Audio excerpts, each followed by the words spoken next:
It's time now for the Wall Street Beat. This is our top story of the day. Goldman Sachs plans to ask junior bankers to swear their loyalty in a bid to thwart poaching by private equity firms. Joining us now for more, broke this story, Bloomberg reporter Todd Gillespie. So we know that private equity firms have been going earlier and earlier to talent. We've heard as early as sophomore year of college. Goldman's used to this, isn't it? And I think you and I have both heard Goldman bankers say it's been a while since we've heard a private equity firm taking some of our talent. So what happened?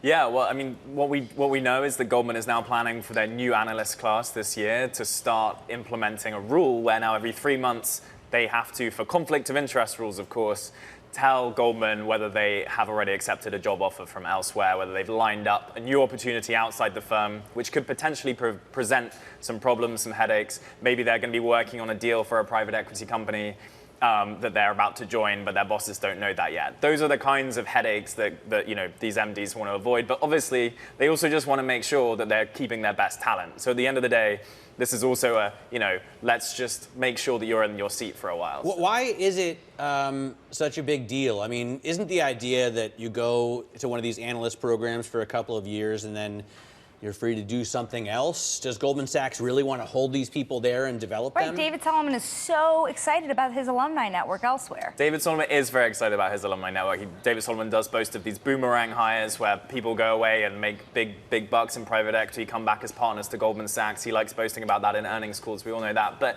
fundamentally, Matt, they also want the best bankers at Goldman to stay at Goldman, and they want to know that the people they're investing in are going to be there for the long haul, and that they're going to provide the kinds of intelligence, the kinds of networks that Goldman want over the years. But surely, Todd, there are other ways to do that rather than having somebody swear an oath of allegiance, right? Why don't you just say, here's a pay package that's weighted heavily to later down the road? Yeah, there are certainly ways of doing that, I'm sure. I mean, I think a lot of the banks have tried these sorts of moves over the years. There's also a limit to how many people they can promote.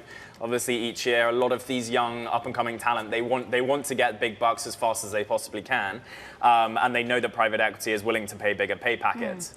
So, want to bring up the meme stock accounts here, because these are the ones that have pushed kind of justice for the junior bankers for the last couple of years. High Yield Harry says these big bad banks are genuinely too scared to talk to sponsors about pushing back recruiting, so they take it out on the 23-year-olds. They have been working 80-plus hours a week. Now, how do you respond to that? Why don't they just...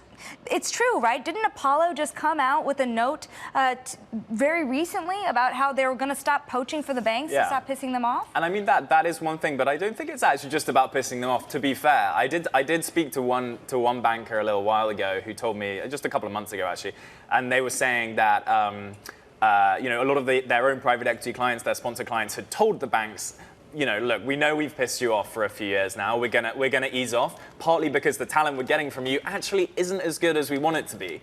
Actually, it would do us better. It would serve us better if you train them up for just a little bit longer, maybe 3, 4, 5 years before we poach them, just so that they've learned all the skills that they need. Because a lot of the young folk that they were getting into these PE firms just weren't at the level that they thought they were at, because they were hiring earlier and earlier and earlier, and these people didn't have the experience, hadn't proven themselves and got those skills that they really needed at PE firms.